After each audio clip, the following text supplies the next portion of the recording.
Planning commission గురించి discussions చేద్దాం. Okay, planning commission రిప్లేస్మెంట్లో ప్రజెంట్గా నీతి ఆయోగ్ను ఇంట్రడ్యూస్ చేయటం జరిగింది. ఓకే, మరి ఫస్ట్ ప్లానింగ్ కమిషన్ గురించి డిస్కషన్స్ చేద్దాం. ఓకే, ప్రణాళికలు అంటే డెఫినేషన్ ఏమిటి? వాస్తవానికి ప్లాన్స్ను ఫస్ట్ ఇంట్రడ్యూస్ చేసినటువంటి కంట్రీ ఏదండి అంటే వరల్డ్లోనండి 1928 ఇయర్లో USSR, union of Soviet socialist republic వాళ్ళు, యుఎస్ఎస్ఆర్ వాళ్ళు ప్లాన్స్ను ఇంట్రడ్యూస్ చేయటం జరిగింది.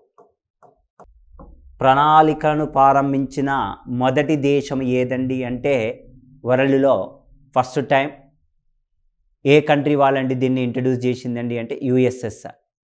అంటే ఇప్పుడు రష్యా వాళ్ళు ఇంట్రడ్యూస్ చేయటం జరిగింది.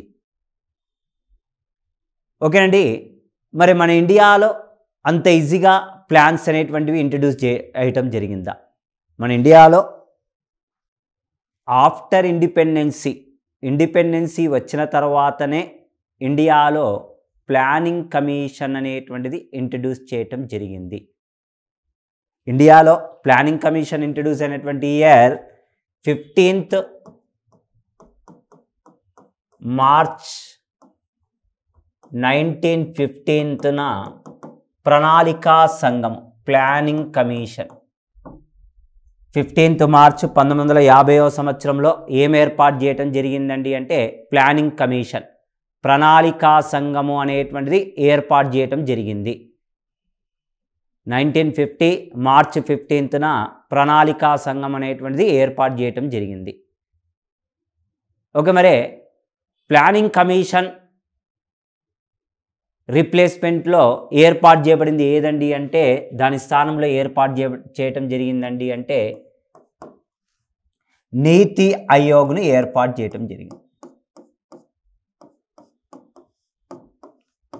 నీతి ఆయోగ్ను ఏర్పాటు చేయటం జరిగింది. ఓకేనండి, నీతి ఆయోగ్లో నీతి అంటే national institution for transforming India. NITI ఆయోగ్లో NITI means national institution for transforming India, భారత పరివర్తనకు జాతీయ సంస్థ అంటారు. నీతి ఆయోగ్ అనేటువంటిది ఏర్పాటు చేయటం జరిగింది 1 జనవరి 2015న నీతి ఆయోగ్ అనేటువంటిది ఏర్పాటు చేయటం జరిగింది.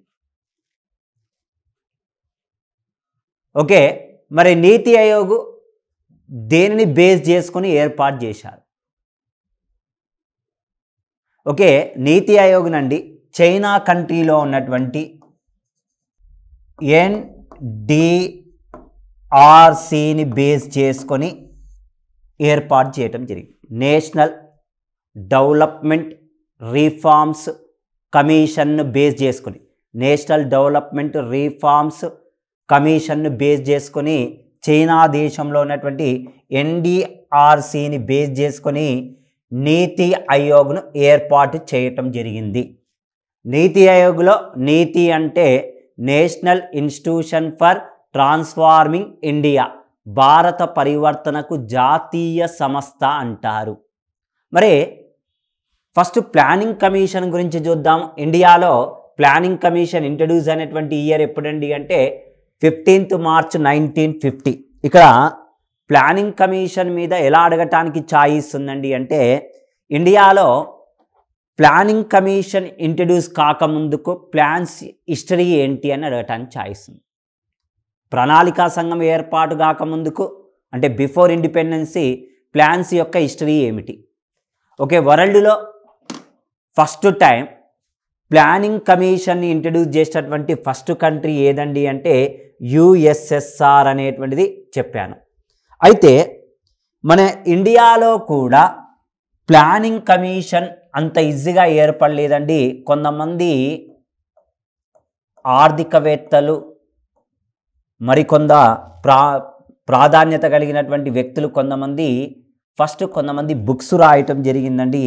దీనిలోనండి మోక్షగుండం విశ్వేశ్వరయ్య ప్రముఖ సివిల్ ఇంజనీరు 1934వ సంవత్సరంలోనండి 1934 ఇయర్లో 1934వ సంవత్సరంలో ఏ ప్లాన్డ్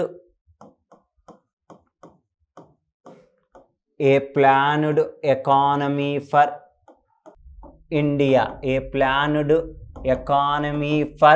ఇండియా అనేటువంటి గ్రంథాన్ని రచించడం జరిగింది. ఏ ప్లాన్డ్ ఎకానమీ ఫర్ ఇండియా, భారతదేశ ఆర్థిక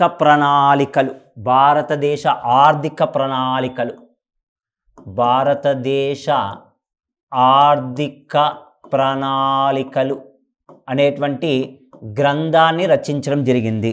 ఏ సంవత్సరంలోనండి అంటే 1934వ సంవత్సరంలో ఏ ప్లాన్డ్ ఎకానమీ ఫర్ ఇండియా అనేటువంటి గ్రంథాన్ని రచించడం జరిగింది. ఈ గ్రంథాన్ని ఎవరండి రచించింది? 1934లో మోక్షగుండం విశ్వేశ్వరయ్య అండి. షార్ట్కట్లో రాస్తున్నాను, మోక్షగుండం విశ్వేశ్వరయ్య. ఇండియాలో ప్లాన్స్ మీద బుక్కును రచించినటువంటి ప్రముఖ ఆర్థికవేత్త ఎవరండి అంటే మోక్షగుండం విశ్వేశ్వరయ్య. ఏ సంవత్సరంలోనండి ఇతడు రూపొందించిందండి అంటే a planned economy for India 1934లో మోక్షగుండం విశ్వేశ్వరయ్య రూపొందించడం జరిగిందండి. ఓకే, దీని యొక్క ప్రాధాన్యత ఏంటండి? 10 సంవత్సరాలలో భారతదేశ అభివృద్ధిని గురించి వివరణ ఇచ్చాడండి. భారతదేశంలో వ్యవసాయ రంగంలో ఎక్కువగా శ్రామిక శక్తి ఎక్కువగా ఉంది. ఆ శ్రామిక శక్తిని ఇతర రంగాల్లోకి పంపిస్తే కలిగేటువంటి ప్రయోజనాలను గురించి వివరణ ఇచ్చాడండి. ఎవరండి అంటే మోక్షగుండం విశ్వేశ్వరయ్య. ఇండియాలో ప్రణాళికల మీద ఫస్ట్ టైం ఒక బుక్ను ప్రిపేర్ చేశాడు కాబట్టి ఫాదర్ ఆఫ్ ఇండియన్ ప్లాన్స్ అని ఏ పర్సన్ అంటారండి అంటే భారతదేశ అర్థశాస్త్ర పితామహుడు అని ఎవరినంటున్నామండి అంటే మోక్షగుండం విశ్వేశ్వరయ్య. అదేవిధంగా 1938లో 1938వ సంవత్సరంలో ఇండియన్ నేషనల్ కాన్ఫరెన్స్ జరిగింది. ఇండియన్ నేషనల్ కాన్ఫరెన్స్ అనేటువంటిది జరిగింది. ఐఎన్సి సమావేశము అనేటువంటిది జరిగిందండి. ఐఎన్సి సమావేశము అనేటువంటిది జరిగింది. ఐఎన్సి మీన్స్ ఇండియన్ నేషనల్ కాంగ్రెస్ సమావేశం జరిగింది. ఈ సమావేశంలో first time Subhash Chandrabose India needed to planning commission. భారతదేశానికి ప్రణాళికలు అవసరము, ప్రణాళికా సంఘము అవసరం అని చెప్పి ఫస్ట్ డిమాండ్ చేసిన పొలిటీషియన్ సుభాష్ చంద్రబోస్ అండి. ప్రణాళికా సంఘము అవసరమని చెప్పి తెలియజేసిన మొదటి రాజకీయ నాయకుడు ఎవరండి అంటే సుభాష్ చంద్రబోస్ 1938లో. ఈ సమావేశంలో ఇండియన్ నేషనల్ కాంగ్రెస్ సమావేశంలోనండి జాతీయ ప్రణాళికా కమిటీని నేషనల్ ప్లానింగ్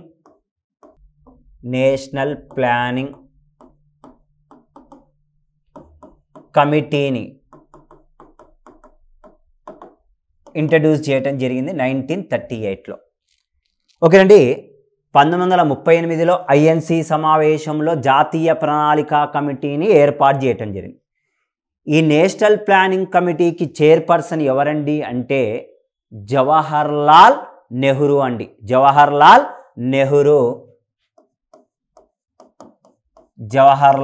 నెహ్రూ. అయితే వాస్తవానికి దేని మీద స్టడీ చేయమన్నారు? ప్లాన్స్ మీద స్టడీ చేయమని కమిటీని ఇంట్రడ్యూస్ చేశారు. ఓకేనండి, ఇండియాలో ప్లానింగ్ కమిషన్ ఇంట్రడ్యూస్ అయినటువంటి ఇయర్ ఎప్పుడండి అంటే 1950లో. అయితే 1938లోనే జవహర్లాల్ నెహ్రూ నేషనల్ ప్లానింగ్ కమిటీకి చైర్పర్సన్గా ఉన్నాడు. కానీ తన రిపోర్టును సెకండ్ వరల్డ్ వార్ను కారణంగా ఇవ్వలేకపోయాడు. వాస్తవానికి 1948లో రిపోర్టును సబ్మిట్ చేశాడు అని చెప్పవచ్చండి. ఇండియాకి ఇండిపెండెన్స్ వచ్చిన తర్వాత report is not submitted, reason on second world war. రెండవ ప్రపంచ యుద్ధము 1939వ సంవత్సరంలో స్టార్ట్ అయిందండి.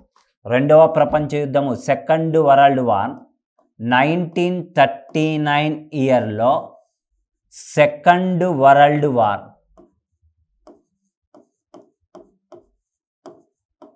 రెండవ ప్రపంచ యుద్ధము ప్రారంభం కావటంతో పెద్దగా జవహర్లాల్ నెహ్రూ ఈ కమిటీ మీద కాన్సన్ట్రేషన్ చేయలే. ఫస్ట్ ఆఫ్ ఆల్ ఇండియాకు ఏం అవసరం అండి, టు నీడెడ్ టు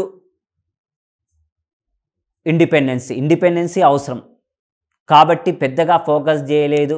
ప్రపంచవ్యాప్తంగా ఏం మారుతున్నాయండి అంటే వరల్డ్ వైజ్గా ఏం చేంజెస్ అవుతున్నాయండి అంటే వరల్డ్ వైజ్గా ఏం చేంజ్ అవుతుందండి అంటే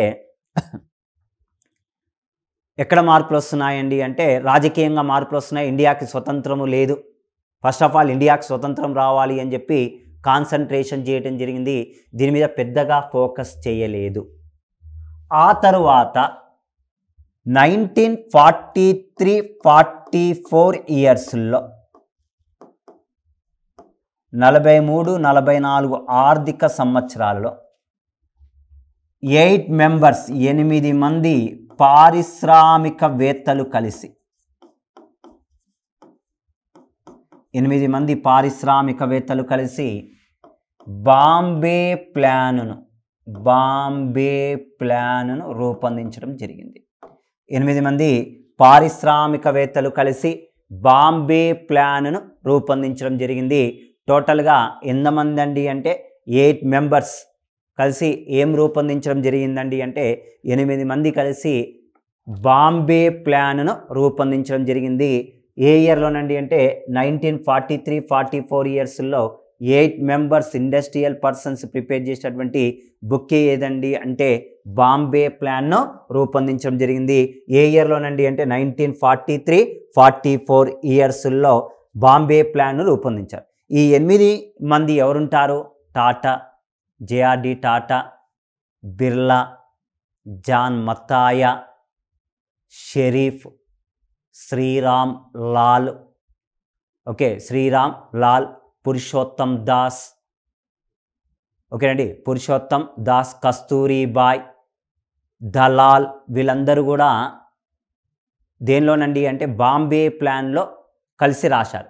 ఈ బుక్కి ఈ బాంబే ప్లాన్కి చైర్మన్గా ఉన్నటువంటి పర్సన్ ఎవరండి అంటే దలాల్ అండి. అయితే ఇది ఎంకరేజింగ్ ఆన్ క్యాపిటలిస్ట్ ఎకానమీ. ఈ 8 మంది పారిశ్రామికవేత్తలు ఇండస్ట్రీస్లో ఇన్వెస్ట్మెంట్స్ పెట్టాలి, పెట్టుబడులు పెట్టాలి. Encouraging on capitalist economy. ఏం ఎకానమీని ఎంకరేజ్ చేశారండి అంటే క్యాపిటలిస్ట్ ఎకానమీని ఎంకరేజ్ చేయటం జరిగింది. ఎంతమంది పారిశ్రామికవేత్తలు కలిసి అండి అంటే 8 మంది పారిశ్రామికవేత్తలు కలిసి రచించినటువంటి ప్రముఖ గ్రంథము పేరు ఏమిటండి అంటే ఏ బుక్ పేరండి అంటే క్యాపిటలిస్ట్ ఎకానమీ అనేటువంటి బుక్ను రచించడం జరిగింది 1943-44 ఇయర్స్లో. ఓకేనండి. నెక్స్ట్ వన్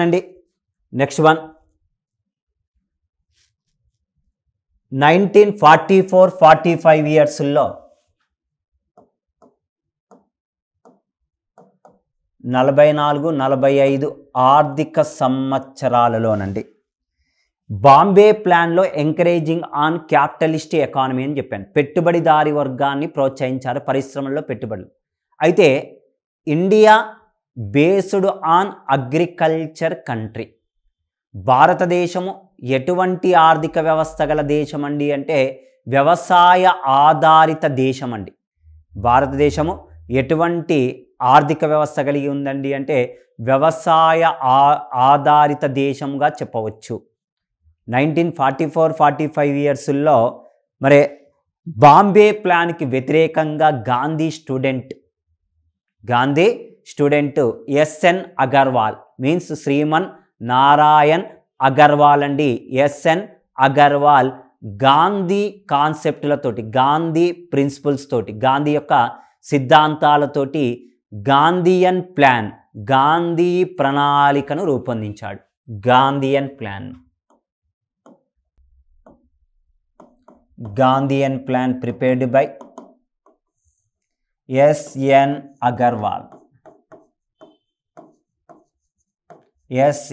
అగర్వాల్ రూపొందించినటువంటి ప్రముఖ గ్రంథము పేరు ఏమిటండి అంటే గాంధీయన్ ప్లాన్, గాంధీ ప్రణాళికను రూపొందించడం జరిగింది. ఏ సంవత్సరంలోనండి అంటే 1944-45 ఇయర్స్లో గాంధీ ప్రణాళికను రూపొందించడం జరిగిందండి. ఓకే, ఆ తర్వాత గాంధీ ప్రణాళికల యొక్క ప్రాధాన్యత, ఇంపార్టెన్సీ, ఇందులో గాంధీ సిద్ధాంతాలు కనపడతాయి. ఏంటండి గాంధీ సిద్ధాంతాలు? గ్రామీణ అభివృద్ధి, కుటీర పరిశ్రమల అభివృద్ధిని ప్రోత్సహిస్తూ గాంధీ ప్రణాళికను రూపొందించడం జరిగింది. ఏ ఇయర్లోనండి అంటే 1944-45 ఇయర్స్లోనండి, 1944-45 సంవత్సరాలలో రూపొందించడము జరిగిందండి. ఆ తర్వాత 1945 ఇయర్లో, 1945వ సంవత్సరంలో, 1945 ఇయర్లోనండి, 1945 ఇయర్లో 1945వ సంవత్సరంలో ఎంఎన్ రాయ్ అనేటువంటి సోషలిస్ట్, మనకు ఎంఎన్ రాయ్ కమ్యూనిస్ట్ పార్టీకి సంబంధించినటువంటి వ్యక్తి అండి. ఇతడు రాడికల్ డెమోక్రటికల్ పార్టీని ప్రారంభించాడు ఎంఎన్ రాయ్. ఇతడు రచించినటువంటి ప్రముఖ గ్రంథము పేరు పీపుల్స్ ప్లాన్. పీపుల్స్ ప్లాన్ అనేటువంటి బుక్ను ఎవరండి రూపొందించింది అండి అంటే ఎంఎన్ రాయ్ రూపొందించడం జరిగింది. ఓకే, ప్రజా ప్రణాళిక అంటారు తెలుగులో. ప్రజా ప్రణాళిక అనేటువంటి గ్రంథాన్ని ఎవరండి రూపొందించింది? ప్రజా ప్రణాళిక అనేటువంటి గ్రంథాన్ని ఎంఎన్ రాయ్ రూపొందించడం జరిగింది. ఎంఎన్ మీన్స్ మానవేంద్ర నాథ్ రాయ్ రూపొందించడం జరిగింది. ఏ సంవత్సరంలోనండి అంటే 1945 ఇయర్లో, 1945వ సంవత్సరంలో ఎంఎన్ రాయ్ రూపొందించినటువంటి ప్రముఖ గ్రంథము పేరు ఏం పేరండి అంటే పీపుల్స్ ప్లాన్ అనేటువంటి గ్రంథం అండి.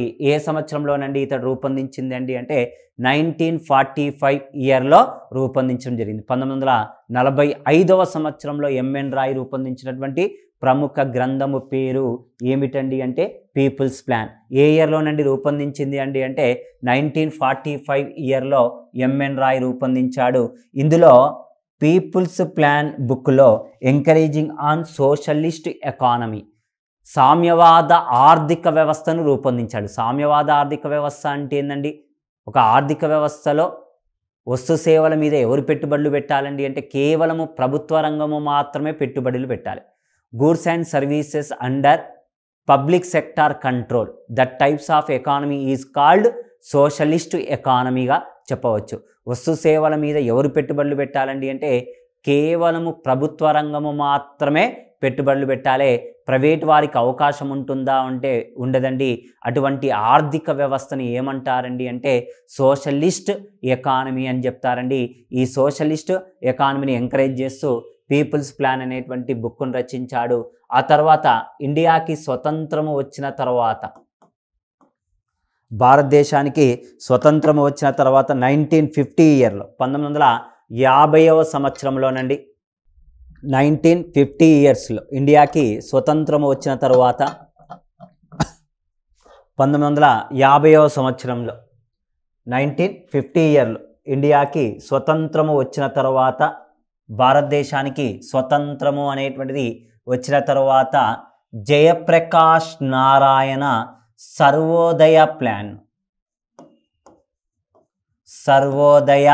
ప్లాన్ను రూపొందించడం జరిగింది. సర్వోదయ ప్లాన్ను రూపొందించడం జరిగిందండి. 1950వ సంవత్సరంలో సర్వోదయ ప్లాన్ను రూపొందించడం జరిగింది. ఏ సంవత్సరంలోనండి అంటే 1950వ సంవత్సరంలో సర్వోదయ ప్లాన్ను రూపొందించడం జరిగింది. దీనిని జయప్రకాష్ నారాయణ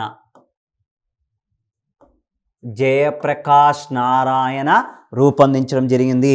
ఏ సంవత్సరంలోనండి అంటే 1950వ సంవత్సరంలో జయప్రకాష్ నారాయణ రూపొందించినటువంటి ప్రముఖ గ్రంథము పేరు ఏమిటండి అంటే జయప్రకాష్ నారాయణ రూపొందించినటువంటి ప్రముఖ గ్రంథము పేరు సర్వోదయ ప్రణాళిక. ఏ సంవత్సరంలో రూపొందించడం జరిగిందండి అంటే 1950 ఇయర్లో సర్వోదయ ప్రణాళికను రూపొందించడం జరిగింది. ఏ ఇయర్లో? 1950 ఇయర్లో రూపొందించడం జరిగింది. ఓకే, అదేవిధంగా ఇది జయప్రకాష్ నారాయణ సర్వోదయ ప్లాన్ అని చెప్పాను. సర్వోదయ నాయకుడు ఎవరండి? ఆచార్య వినోబా భావే. ఆచార్య వినోబా భావే యొక్క కాన్సెప్టులతోటి, ఆచార్య వినోబా భావే కాన్సెప్టులతోటి సర్వోదయ ప్రణాళికను రూపొందించాడు. 1950 ఇయర్లో. ఎవరండి 1950వ సంవత్సరంలో రూపొందించింది అంటే జయప్రకాష్ నారాయణ రూపొందించాడు. అయితే ఈ బుక్కులు చూడండి, ఒక్కొక్కరు ఒక్కొక్క బుక్కును రచించారు, విడుదల చేశారు. కానీ ఒక్క గ్రంథము కూడా మనకు అమల్లోకి వచ్చిందా? ఇండియాకి స్వతంత్రం రాకముందుకు చాలామంది బుక్కులను రచించారు, కానీ ఒక్క బుక్ కూడా అమల్లోకి రాలేదు. దీనికి కారణం ఏందండి అంటే బ్రిటన్ అడ్మినిస్ట్రేషన్లో ఉన్నాం, బ్రిటన్ యొక్క పరిపాలనలో ఉన్నామండి. పెద్దగా మనకు ఇండియాలో బ్రిటన్ గవర్నమెంట్ ప్లాన్స్ మీద ఫోకస్ చేయలేదు. ఒక రకంగా చెప్పాలి అండి అంటే ఇండిపెండెన్స్ రాకముందుకు రాసినటువంటి వాళ్ళందరూ కూడా జస్ట్ భారతదేశంను ఇలా ప్లాన్స్ ఇంట్రడ్యూస్ చేస్తే ఇలాంటి పరిపాలన ఉంటుంది అని చెప్పి తమకు తోచిన విధంగా రాశారు, కానీ ఒక్కటి కూడా అమల్లోకి రాలేదండి. అందుకే total plans is called paper plans అంటారండి. ఈ గ్రంథాలను మొత్తం కలుపుకొని పేపర్ ప్రణాళికలు అంటారండి. ఓకే, ఇది బిఫోర్ ఇండిపెండెన్సీ. మరి ఇండిపెండెన్స్ వచ్చిన తర్వాత ప్లానింగ్ కమిషన్ అనేటువంటిది ఏ రకంగా ఏర్పడింది అనేటువంటి విషయం గురించి చూద్దాం. అయితే ఇండియాకు ఇండిపెండెన్స్ రాకముందుకండి 1944లో బ్రిటన్ ప్రభుత్వము ప్రణాళికా అభివృద్ధి శాఖను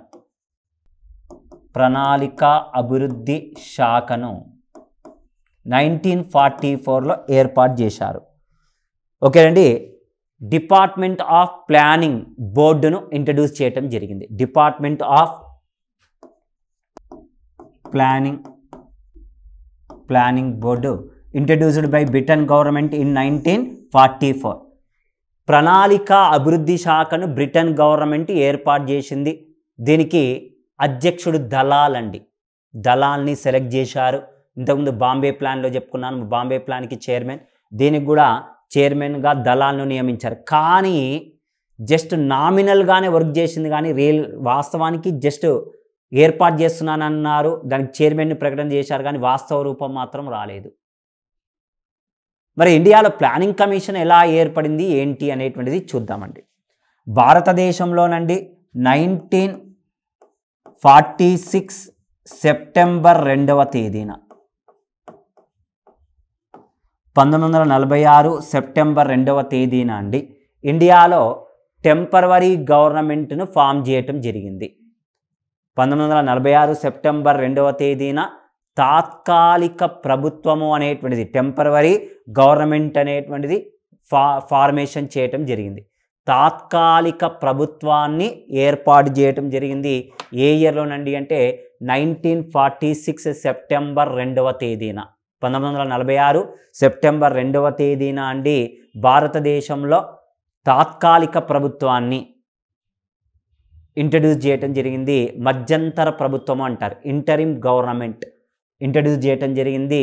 ఈ ఇంటరిమ్ గవర్నమెంట్కి ఇండియా నుంచి పిఎంగా సెలెక్ట్ అయినటువంటి క్యాండిడేట్ ఎవరండి అంటే ప్రధానమంత్రిగా జవహర్లాల్ నెహ్రూను నియమించడం జరిగిందండి 1946 సెప్టెంబర్ 2వ తేదీన. ఓకే, ఇతడు 1938లో ఐఎన్సిలో జాతీయ ప్రణాళిక కమిటీని ఏర్పాటు చేశారన్నాను.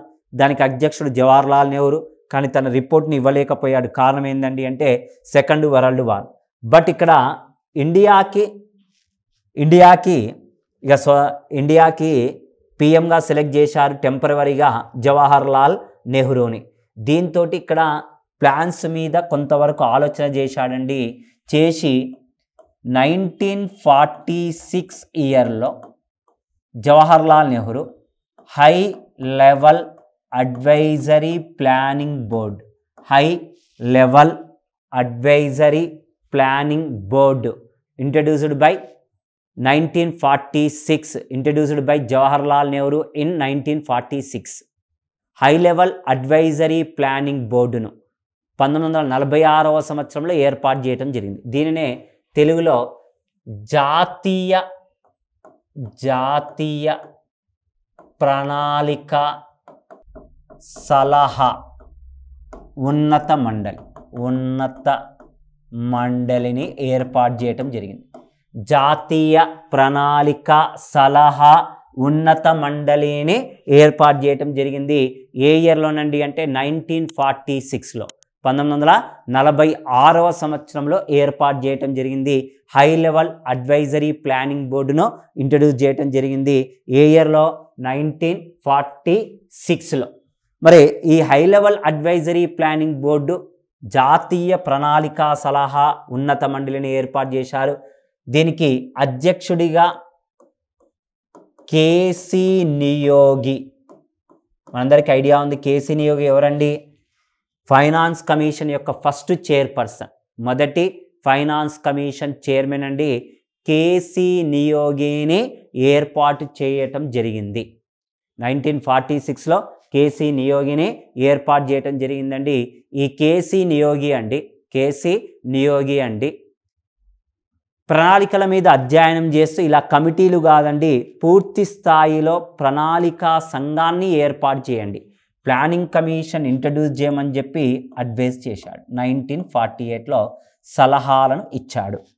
దీంతో ఇండియాకి స్వతంత్రం వచ్చిన తర్వాత అండి 15th మార్చ్ 1950వ సంవత్సరంలో 15th మార్చ్ 1950లో ఏం ఏర్పాటు చేశారండి అంటే ప్లానింగ్ కమిషన్ను ఏర్పాటు చేయటం జరిగింది. ప్లానింగ్ కమిషన్ను ఇంట్రడ్యూస్ చేయటం జరిగింది. ప్రణాళికా సంఘం ఎప్పుడు ఏర్పాటు చేయటం జరిగిందండి అంటే 15th మార్చ్ 1950వ సంవత్సరంలో ఏర్పాటు చేయటం జరిగిందండి. ఓకే, మరి ప్రణాళికా సంఘం యొక్క ప్రాధాన్యత, ఇంపార్టెన్సీ ఏంది? ప్లానింగ్ కమిషన్ యొక్క ఇంపార్టెన్సీ, ప్రాధాన్యత ఏంటో చూద్దామండి. ఓకే, 15th మార్చ్ 1950వ సంవత్సరంలో ప్లానింగ్ కమిషన్ అనేటువంటిది ఏర్పాటు చేయటం జరిగిందండి. ప్లానింగ్ కమిషన్కి another name is called Yojana Bhavan. ప్రణాళికా సంఘాన్ని మరొక పేరుతో కూడా పిలుస్తారు. ఆ పేరు ఏమిటండి అంటే యోజనా భవన్. ఓకే, ప్రణాళికా సంఘముకే మరొక పేరు యోజనా భవన్ అని అంటారు. ఇది ఎప్పుడు ఏర్పాటు చేయటం జరిగిందండి అంటే 15th మార్చ్ 1950వ సంవత్సరంలో ప్రణాళికా సంఘం అనేటువంటిది ఏర్పాటు చేయటం జరిగింది. దీనికి మరొక పేరు యోజనా భవన్ అంటారు. మరి ఇది భారత రాజ్యాంగంలో ఎక్కడైనా రాసుందా? భారత రాజ్యాంగంలో దీని గురించి ఎక్కడా కూడా తెలియజేయలేదండి. ప్రణాళికా సంఘము అవసరమో, ప్రణాళికా సంఘము గురించి ఇండియన్ కాన్స్టిట్యూషన్లో ఎక్కడ కూడా మెన్షన్ చేయలేదు.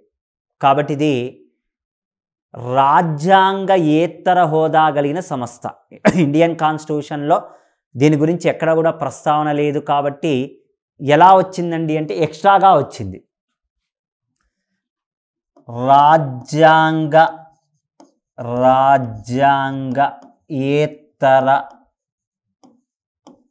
హోదాగల సంస్థ. రాజ్యాంగేతర హోదాగల సంస్థ. రాజ్యాంగేతర హోదాగల సంస్థ అని దీనిని అనటం జరుగుతుందండి. రాజ్యాంగేతర హోదాగల సంస్థ. ఓకే, ఎక్స్ట్రా కాన్స్టిట్యూషనల్ బాడీ,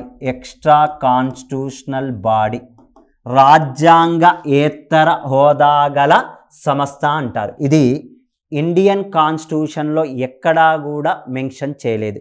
భారత రాజ్యాంగంలో దీని గురించి ఎక్కడా కూడా ప్రస్తావన లేదు, ఎక్స్ట్రాగా వచ్చింది. కాబట్టి రాజ్యాంగేతర హోదా కలిగిన సంస్థ అంటారు. మరి ఇదేమైనా బిల్లును ఏమైనా ఇంట్రడ్యూస్ చేశారా? వితౌట్ బిల్ అండి, ఎలాంటి మనకు బిల్లును పార్లమెంటులో ఇంట్రడ్యూస్ చేయటం జరగలేదు. ఎగ్జాంపుల్, ఇప్పుడు మనకు జిఎస్టీ ఎలా వచ్చిందండి? జిఎస్టీ అనేది మనకు ఇండియాలో లేదు. First goods and services tax అనేటువంటిది ఇండియాలో లేదు. ఎలా వచ్చింది? జిఎస్టీ బిల్లును పార్లమెంట్ అంటే ఏందండి? లోక్సభ, రాజ్యసభ అండ్ ప్రెసిడెంట్, రాష్ట్రపతి వీళ్ళందరూ ఆమోదం తెలిపారు. కాబట్టి బిల్లు కాస్త యాక్ట్గా మారింది. ఇప్పుడు తెలంగాణ స్టేట్ ఎలా ఫార్మేషన్ అయింది? తెలంగాణ స్టేట్ ఫార్మేషన్కి సంబంధించిన బిల్లును పార్లమెంటు లోక్సభలోనూ అప్రూవల్ చేశారు, రాజ్యసభలోనూ అప్రూవల్ చేశారు, ఫైనల్గా గెజిట్ చేసింది రాష్ట్రపతి. మరి ప్లానింగ్ కమిషన్ ఇంట్రడ్యూస్ చేయటం కోసం బిల్లును పార్లమెంటులో ఇంట్రడ్యూస్ చేశారా? నో, ఎలాంటి బిల్లును ఇంట్రడ్యూస్ చేయలేదు. పార్లమెంటులో దీనికి సంబంధించినటువంటి బిల్లును ఇంట్రడ్యూస్ చేయటం జరగలేదండి. ఇది ఎలా వచ్చిందండి అంటే ఇది రాజ్యాంగేతర హోదా కలిగినటువంటి సంస్థ అని చెప్పాను. Extra constitutional body, non statutory బాడీగా చెప్పవచ్చు. శాసనయేతర లేదా శాసనయేతర లేదా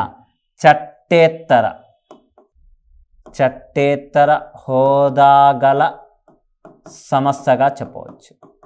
చట్టేతర హోదా గల సంస్థగా చెప్పవచ్చు. నాన్ స్టాట్యుటరీ బాడీస్గా, చట్టేతర హోదా కలిగినటువంటి సంస్థగా చెప్పవచ్చు. అంటే ఇది ఇండియన్ కాన్స్టిట్యూషన్లో ఎక్కడ మెన్షన్ చేయలేదు, బిల్లును కూడా ఇంట్రడ్యూస్ చేయలేదు.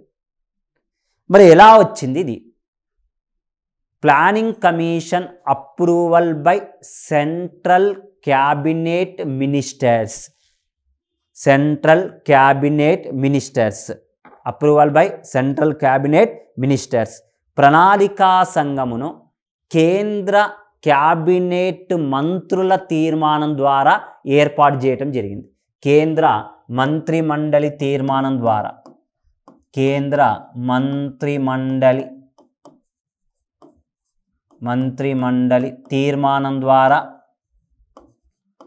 తీర్మానము ద్వారా ఏర్పాటు చేయటం జరిగింది. కేంద్ర మంత్రిమండలి తీర్మానం ద్వారా దేనినండి ఏర్పాటు చేసిందండి అంటే కేంద్ర మంత్రిమండలి తీర్మానం ద్వారా ప్లానింగ్ కమిషన్ ఇంట్రడ్యూస్ చేయటం జరిగింది. Planning commission approval by central cabinet ministers ద్వారా దేనిని ఇంట్రడ్యూస్ చేయటం జరిగిందండి అంటే ప్లానింగ్ కమిషన్ను ఇంట్రడ్యూస్ చేయటం జరిగింది. మరి ఇండియన్ ప్లాన్స్లో ఏ ఆర్టికల్ను బేస్ చేసుకొని ప్లానింగ్ కమిషన్ ఇంట్రడ్యూస్ చేశారు? ఎవరైనా చెప్పగలుగుతారా?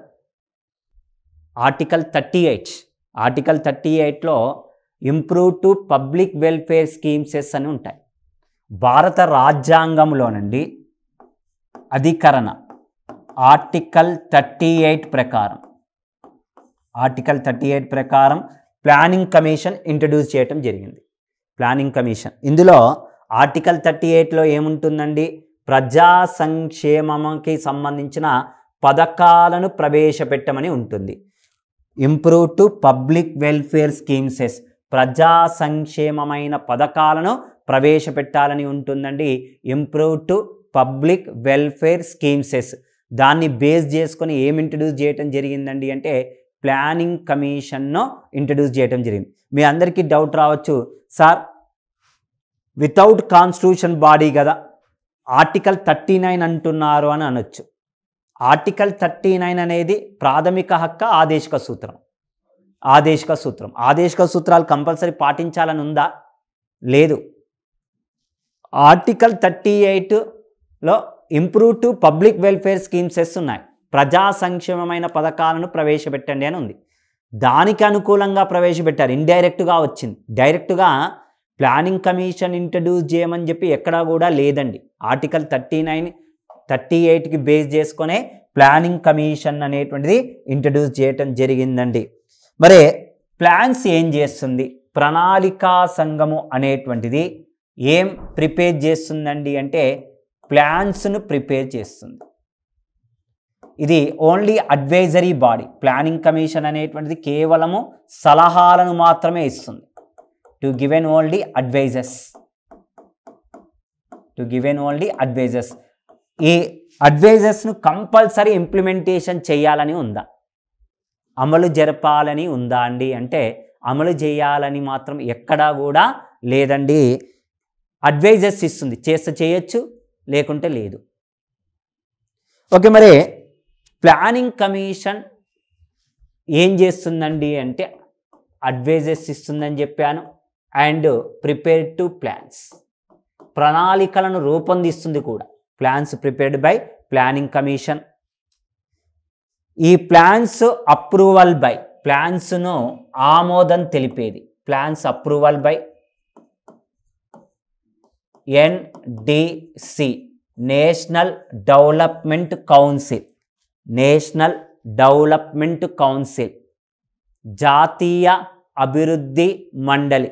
నేషనల్ డెవలప్మెంట్ కౌన్సిల్, జాతీయ అభివృద్ధి మండలి అండి. నేషనల్ డెవలప్మెంట్ కౌన్సిల్ వాళ్ళు ఏం ఏర్పాటు చేయడం జరిగింది? National development council. National development council means జాతీయ అభివృద్ధి మండలి వాళ్ళు ఆమోదం తెలపడం జరుగుతుంది. జాతీయ అభివృద్ధి మండలి నేషనల్ డెవలప్మెంట్ కౌన్సిల్ను ఇంట్రడ్యూస్ చేయడం జరిగింది. నేషనల్ డెవలప్మెంట్ కౌన్సిల్ అనేటువంటిది ఎప్పుడు ఇంట్రడ్యూస్ చేయడం జరిగింది? 6 ఆగస్ట్ 1952న. 6 ఆగస్ట్ 1952న ఏమి ఇంట్రడ్యూస్ చేయడం జరిగిందండి అంటే ప్లానింగ్ మన NDCని ఏర్పాటు చేయడం జరిగింది.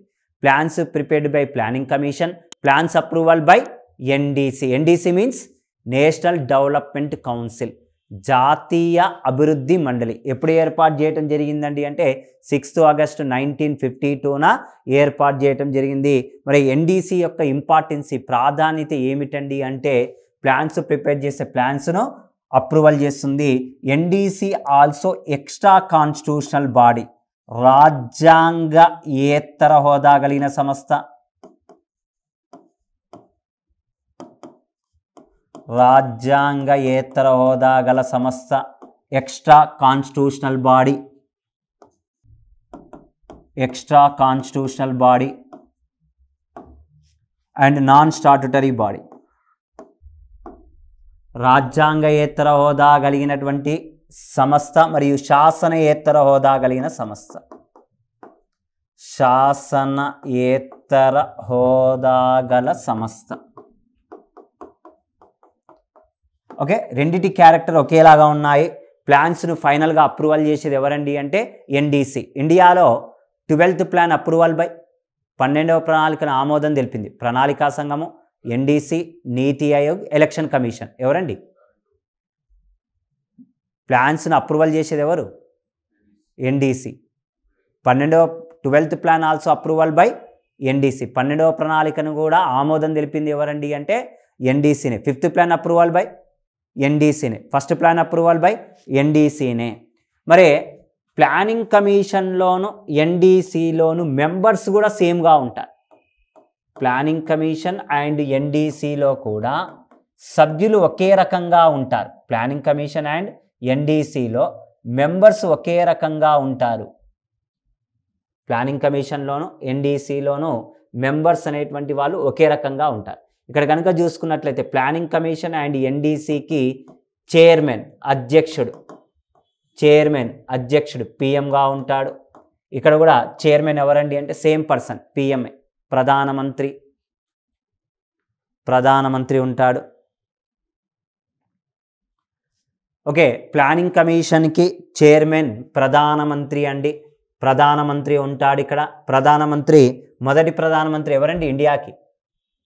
ప్లానింగ్ కమిషన్ ఇంట్రడ్యూస్ అయినప్పుడు చైర్మన్గా చేసింది ఎవరండి అంటే ఫస్ట్ జవహర్ లాల్ నెహ్రూ. సేమ్ ఇక్కడ కూడా ఎవరండి? NDCకి కూడా ఫస్ట్ చైర్మన్ జవహర్ లాల్ నెహ్రూ. ఇక్కడ చైర్మన్ను ఎక్స్ అఫీషియో చైర్మన్ అంట. Ex officio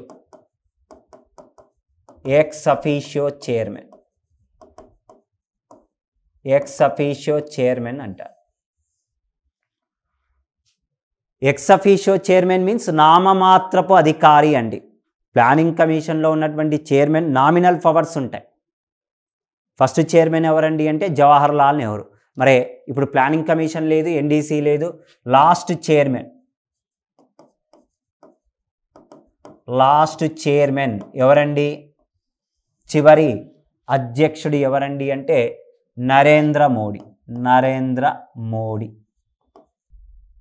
okay, Narendra Modi చివరి అధ్యక్షుడు నరేంద్ర మోడీ.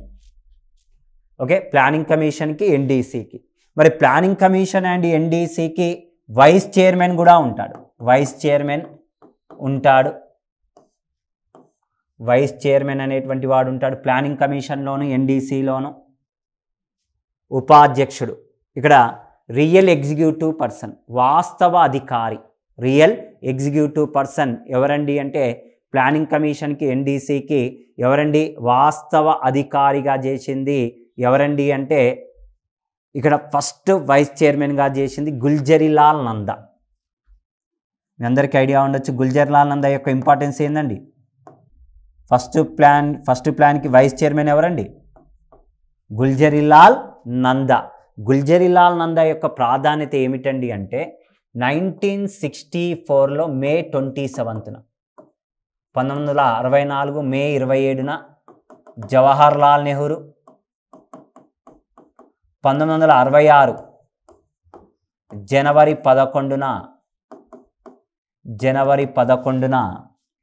1966 జనవరి 11న ఎవరండి చనిపోయిందండి అంటే లాల్ బహదూర్ శాస్త్రి.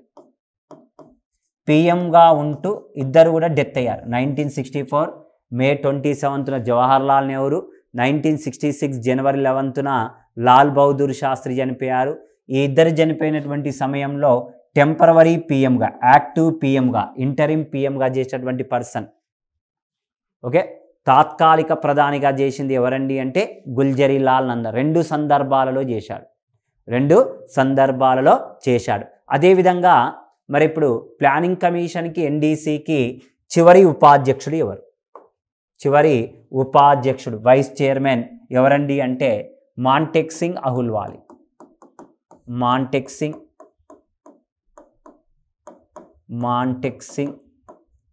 అహుల్వాలియా. మాంటెక్ సింగ్ అహుల్వాలియా.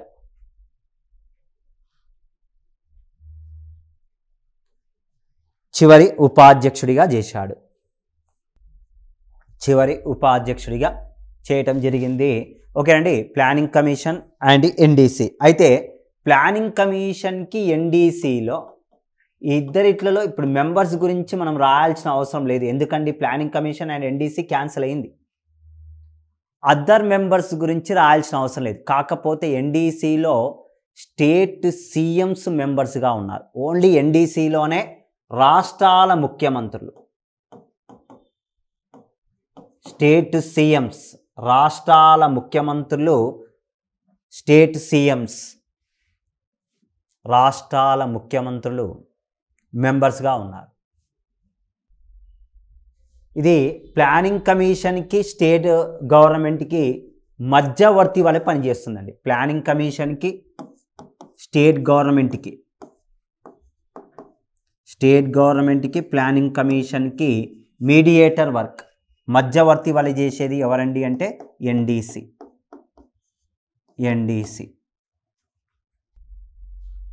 ఓకే, ప్లాన్స్ని ప్రిపేర్ చేసింది ఎవరండి? Planning commission. Plans approval by NDC. తిరిగి plans implementation by planning commission. ప్లాన్స్ను తిరిగి అమలు చేసేది ఎవరండి అంటే ప్రణాళికా సంఘం. Plans implementation by planning commission. ఈ ప్లానింగ్ కమిషన్ నుంచి ప్లాన్స్ స్టేట్ ప్లానింగ్ బోర్డుకి ట్రాన్స్ఫర్ అవుతాయి, రాష్ట్ర ప్రణాళికా సంఘానికి వెళ్ళిపోతాయి. కేంద్ర ప్రణాళికా సంఘం నుంచి సెంట్రల్ ప్లానింగ్ బోర్డు నుంచి స్టేట్ ప్లానింగ్ బోర్డుకి ట్రాన్స్ఫర్ అయిన ప్లాన్స్. ఏ స్టేట్ వాళ్ళది ఆ స్టేటే. ఎగ్జాంపుల్ తెలంగాణ వాళ్ళది తెలంగాణ, ఏపీ వాళ్ళది ఏపీ, తమిళనాడు వాళ్ళది తమిళనాడు. ఎక్కడంటే అక్కడ వెళ్ళటానికి చాయిస్ ఉంది. ప్లానింగ్ కమిషన్ నుంచి ఎక్కడికి వెళ్ళిపోయాయండి అంటే స్టేట్ ప్లానింగ్ బోర్డు.